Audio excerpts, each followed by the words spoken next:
Are you ready to unleash your full potential and become unstoppable in your success and leadership? Welcome to the Unleashed and Unstoppable podcast, where we provide powerful insights and strategies for coaches, corporate leaders, and entrepreneurs. I'm Alexanne Carter. And I'm Carol Register, and we're certified master neurocoaches who are passionate about helping you overcome your limiting beliefs and optimize your performance. Each week, we'll be sharing actionable tips and strategies using neuroscience, from interviews with industry experts to solo episodes, to help you lead a life of power, purpose, and possibility on your own terms. Join our community of like-minded individuals. Hit subscribe now, and let's be unleashed and unstoppable together. Hello, hello, hello. I am so glad that you are here with us again this week. We are bringing you such beautiful, practical, healing, loving tips to improve your life so that you can be unleashed and unstoppable. And, we are always diving into the neuroscience and the leadership. Today, we have a really special guest, Monica Tanner. She is a relationship coach. And I just want you guys to lean in and listen to the beautiful things she's going to share with us today. Hi, Monica. Welcome. Hi, Carol. So great to be here with you. Great to be here with you, too. I would love for you to introduce yourself. Sure. My name is Monica Tanner. I have been married to my hunky husband for 21 years. We have 4 children. One of them is about to turn 20, but the rest of them are teenagers. So we've got a whole bunch of teenagers right now, which is amazing. I am, as you said, a relationship and intimacy expert. I work with couples who are ready to ditch the resentment and roommate syndrome and get back to connecting, communicating, resolving conflict, and writing and living out their happily ever after love stories. So that is my favorite thing, is to help couples really claim their love stories, because those stories are more beautiful and magnificent than anything any Hollywood producer could ever come up with. So true, right? My heart resonates when I hear that. It makes my heart sing, because I'm widowed. I had 30 years of marriage, and it was very dysfunctional. Even I don't prefer to use the word abuse, but there was a lot of verbal and psychological dysfunction and damage that went on there. And a part of the process of marriage can either seems like it's growing together or growing apart, right?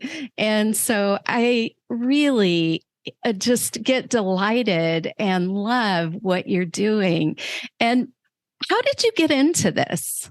Yeah, great question. So when I was 12 years old, my parents announced that they were getting a divorce. And I was always that little girl who was like twirling around and flipping my hair like Ariel and dancing like Belle. I mean, I loved all of the Disney movies and the happily ever after fairy tales. And so I remember on this day, my parents announced to my brother and I that they were breaking up. And I thought, this is not how this is supposed to go, right? I mean, I had this life that was amazing as a child. I didn't see anything wrong with anything that was happening. And so this news kind of just came out of nowhere. And the reality was, the older that I got, the more I realized that there was a lot of unhappy marriages, a lot of divorce all around me. But the more I learned about it, I have recognized that it didn't need to happen that way. So it was a lot of function of just not trying, not putting our 100% effort into the marriage. And so a lot of marriages, instead of something awful happening, it's just a lack of effort, a lack of intention, people just, growing apart and deciding it's maybe just not worth the effort.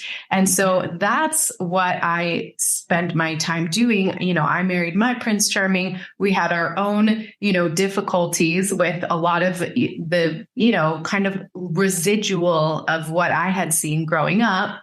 And so I wasn't sure that happily ever after existed. So I kind of poured myself into all of the books and all of the podcasts, and I took all the courses. I knew that I had a lot of, relational misconceptions to go through and to work through. And so have been able to apply that in my own marriage. And as I do, I love to share what I'm learning in my 21-year marriage with others. And I also love to interview experts, also couples who have been married over 50 years, and just kind of eke out the secrets of living happily ever after. So that's the name of my business and my podcast, Secrets of Happily Ever After, because I do now know that it's possible. Wow, that is such great news, right? That is so exciting. And can you relate? Can you relate to that slow, steady slide? It's something that we get to ask ourselves, isn't it? And Monica, one of the things we talk about on here a lot from a neuroscience perspective is the comfort zone, is how our brains are wired to keep us safe by keeping us in the comfort zone, in whatever's familiar.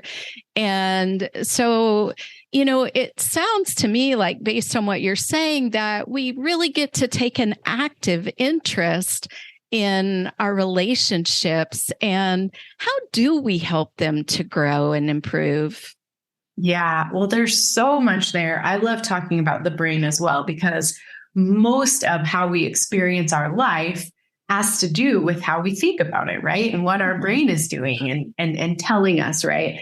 And so a concept that I talk about a lot, because I'm so interested in the story that you're writing about your life, is this idea or concept of being the transitional character. So anytime you see a family that, where they're happy and healthy and wealthy and wise, it's because somebody somewhere in the lineage took responsibility for some sort of dysfunction that was happening earlier. And they said, no more. I am going to change this for the rest of our lineage. And every single one of us is capable of doing that. And that's why I love this idea, because once you start to recognize the stories that have been handed down, like divorce or poverty or, not unhealthy, like not working out, not taking care of your body, those types of things. All of those ideas, once you start to recognize them and you decide that that's not what you want for your own life, you can start using all of these ideas that you teach about with the brain of rewiring it and making it different. So you can change that whole experience, not only for yourself, but for everyone that comes after you. And so I think it's so important to recognize that your brain will find what you give it to look for. So if you're, giving it the excuse that this is how it's always been, my family's always divorced, or, we've never really exercised and, this is fine and whatever, then you're going to find evidence of that. You're going to be okay with that. But if you say, no, this stops now, I'm going to figure out how to change this, then you can rewire those neural pathways and you could change that story. Yes, yes. Oh, that is so exciting. And, one of the key things that I heard in there is we talk a lot about limiting beliefs, right? And talking about making the decision, having that intention. Intention releases power and energy. And you brought up such an important point there, and powerful point about generational patterns.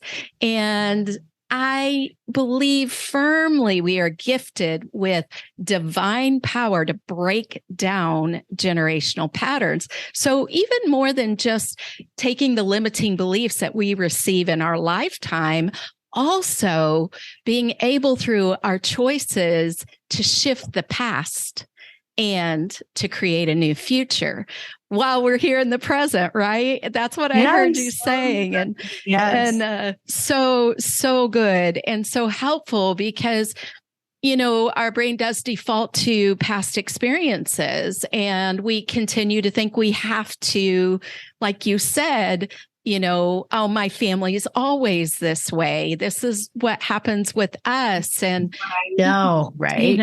It's so powerful. So, it's really interesting. And when you dive into the work that you do with couples in regard to these things, what's a great starting place? Well, I think a great starting place is just to look at what you've experienced in your life and the story that you're telling about it, right? Yeah. So like for me, it was like men leave. Like that was just kind of the story. Like at some point, men, because I had seen it in my grandparents and I'd seen it in my own, parents growing up, is that eventually men get bored with whatever they're doing and they look for something else brighter. And so for me, I was living in my marriage, even though it was beautiful and wonderful, and I was creating this life that I absolutely loved.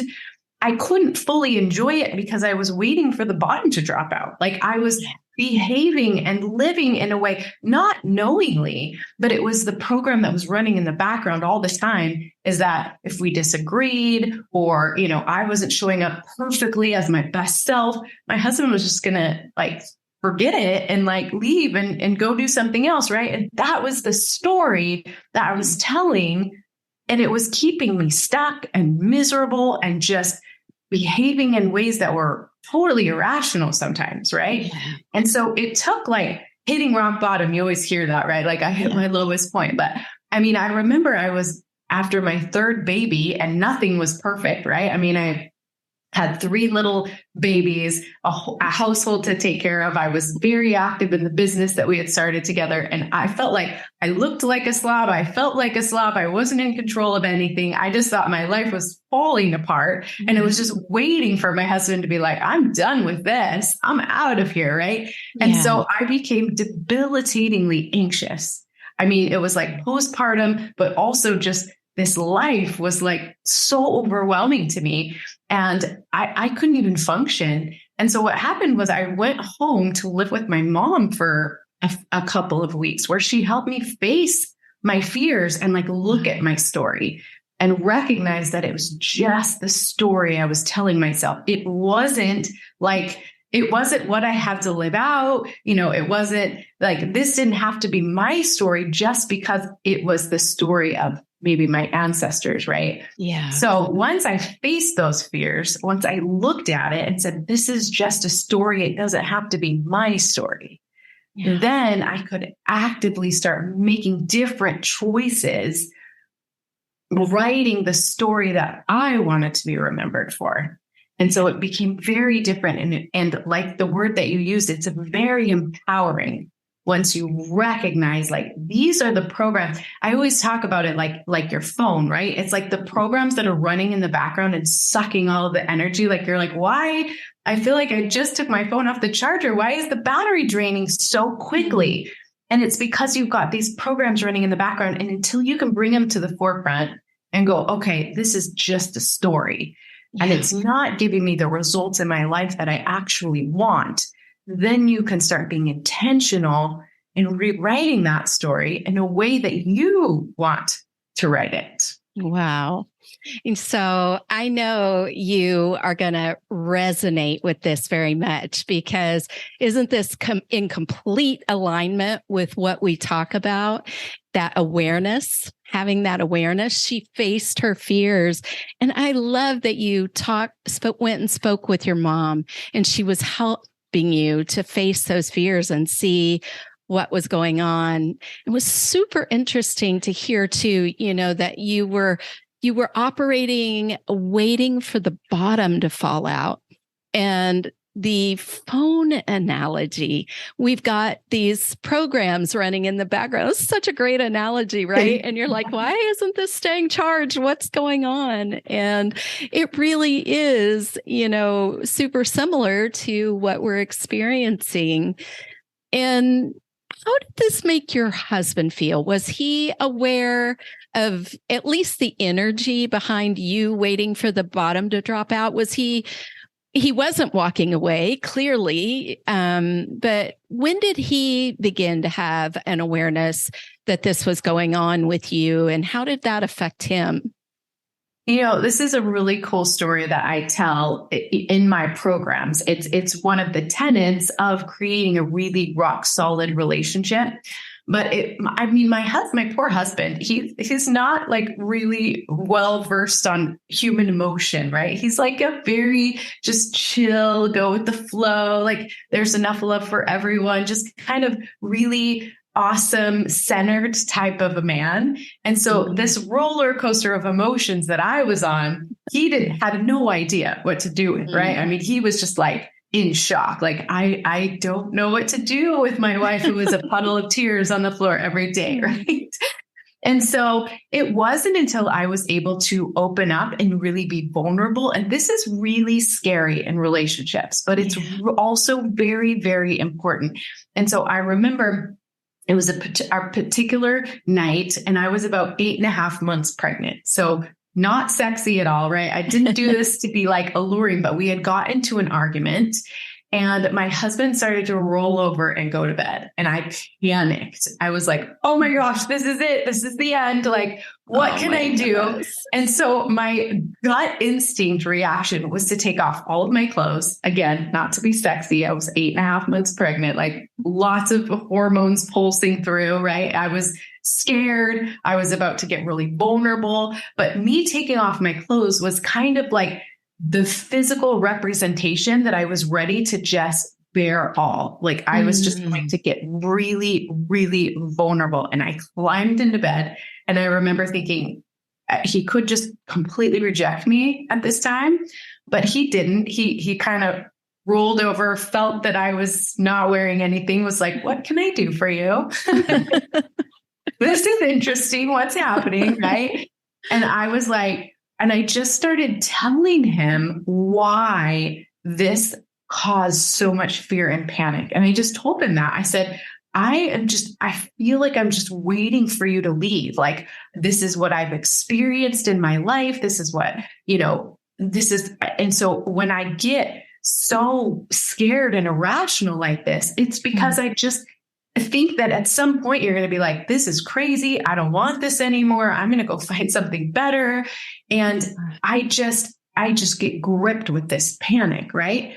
And so I remember he turned over, and again, I had no idea how I was going to respond to this. It was just pure vulnerability on my part. And he said, I'm not going anywhere. Like that's not in my DNA. That's not in my makeup. I have zero intention of leaving you. Like, we're going to figure it out, but I'm going to get some sleep first. Right. And so from that moment on, it was always like when he would see me start to panic and like seize up like that, he would just say, I'm not going anywhere. Like, hey, I'm not going anywhere.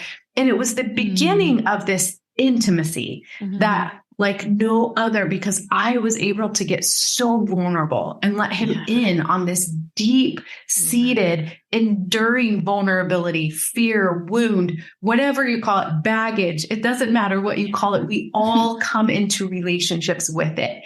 And when we are willing to get very, very vulnerable and allow for however our partner is going to respond to that, it's when we can start really nurturing that intimacy and safety and love and connection like never experienced before.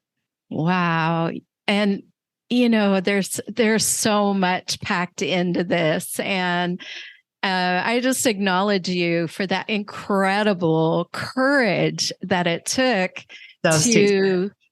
yes, it really does take courage to have that kind of vulnerability. And as you're telling this story, here's what's popping into my mind. I'm like, okay, so you take the courage to be vulnerable, which you're addressing, not knowing how your partner is going to react.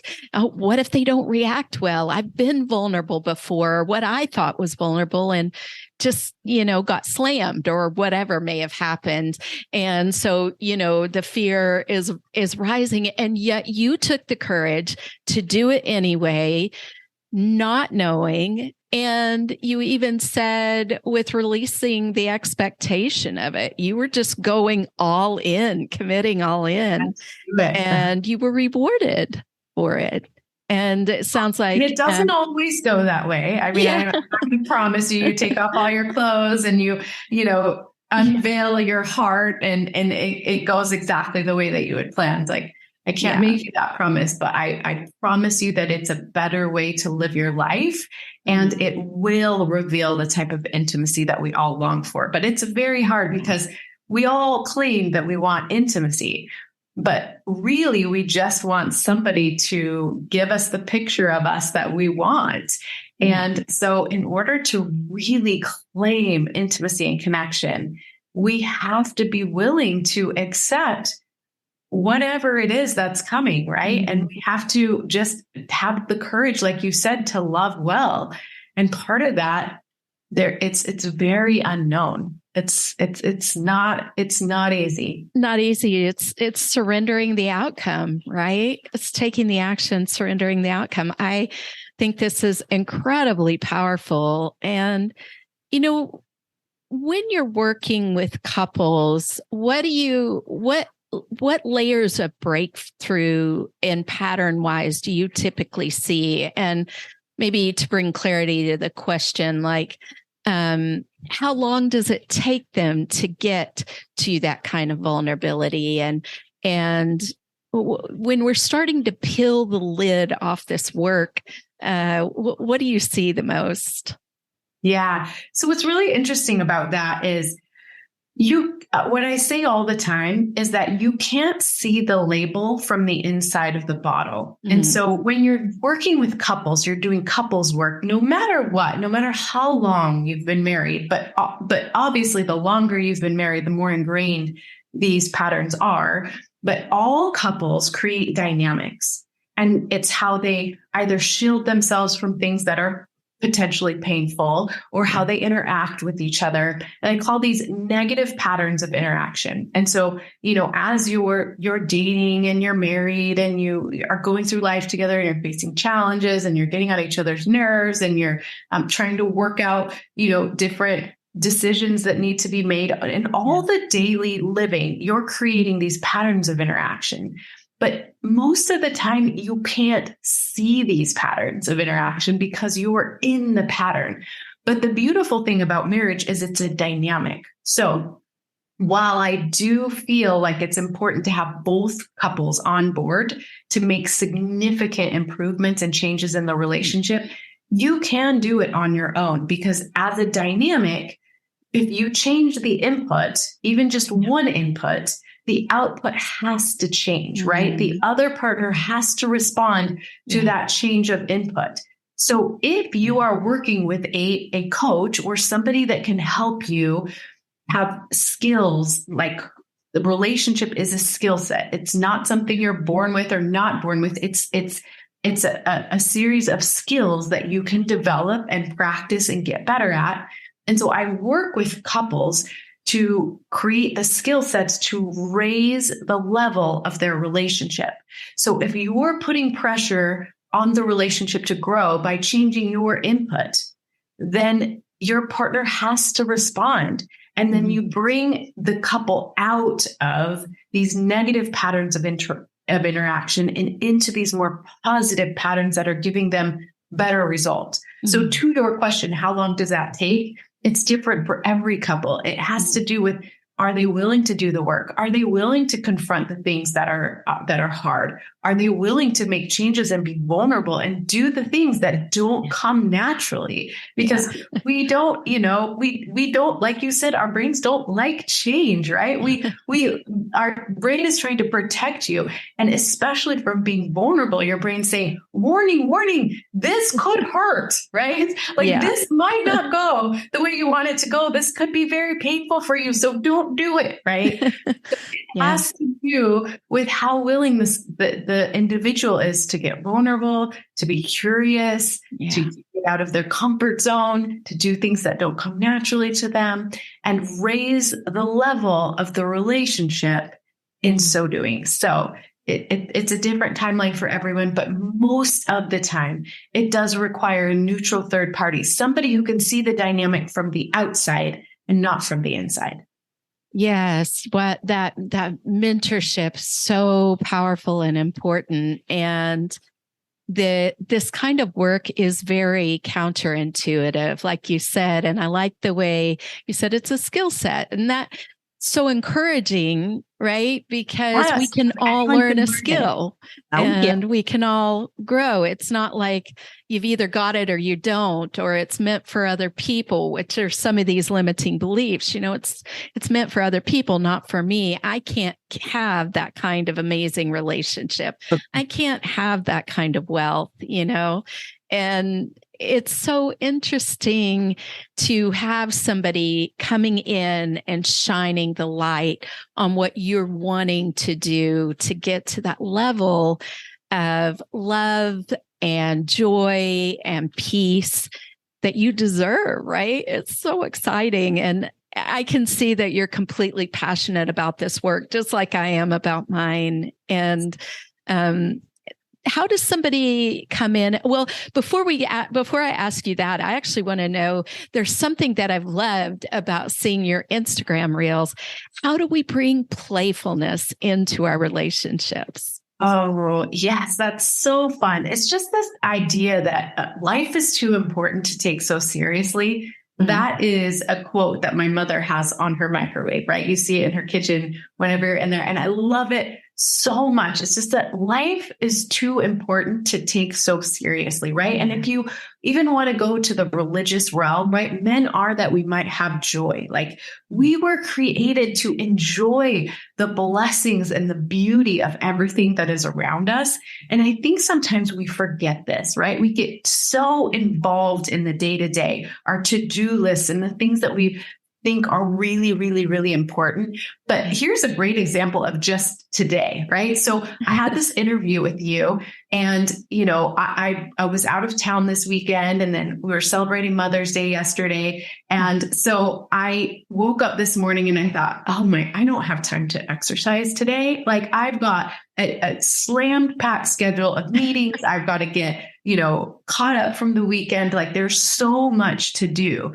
And so I almost didn't. But then I thought, you know what? It's okay. I'm going to go run, and my hair is not done, and I'm not really wearing makeup. I'm not very put together today, but I had to take care of what would give me that joy, that vitality, like give me the energy and strength that I needed for the rest of the day. And the other stuff is not that important. Like, the fact that my hair is super frizzy and I'm not all beautiful is not as important as sharing this information and coming from a place that feels alive and energetic and, real to me. So we have to just kind of make those decisions on a day-to-day basis. You have to take the time to pour into yourself. You have to take the time to laugh and enjoy the things that are around you, right? The people.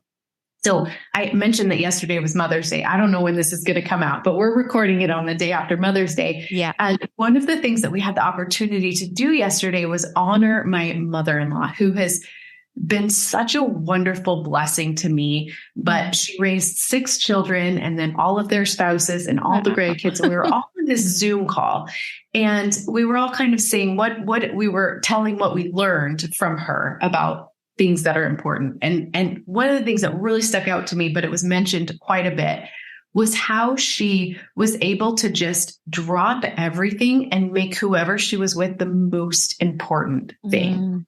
And she really, I was recounting a memory I had of when we were working on my wedding, and I had a sister-in-law who was getting ready to leave the country for a year and a half, and another sister-in-law who was graduating from high school. So it was like a really, really, really busy time. And I remember going to her and saying, how do you not get so overwhelmed and stressed out with all there is to do? And she just kind of smiled and she said, well, there's always tomorrow, right? And so you've got to think like, yes, we get busy and there's seemingly really important things going on all the time, but you got to look at your life and be like, what's really important? The relationships that are around me, having fun, laughing, being able to look back and go, man, that was really fun. Like, that was busy and crazy, but we stopped, we laughed, we danced in the kitchen, we made each other important. We, emphasized the really important things and not the things that felt important. And so that's part of just really enjoying your life, is taking a moment to go, what is happening right now that actually has eternal significance? Is it the people around me? It's the taking the time to pour into them, to laugh, to enjoy them, to embrace them in all of their imperfections? Or is it like the laundry and the dishes and the makeup and the things that, feel important sometimes? So I think that's really important to remember. It's just at any moment you can stop and take a few breaths and go, what's really important that's happening right now? Yes. What's really important? What's happening right now? Remembering the self-care so that you can have a really full way to give to others. And, remembering that life is short. We have today. How do we want to spend it? And, it's just powerful to think about what is important and why it's important.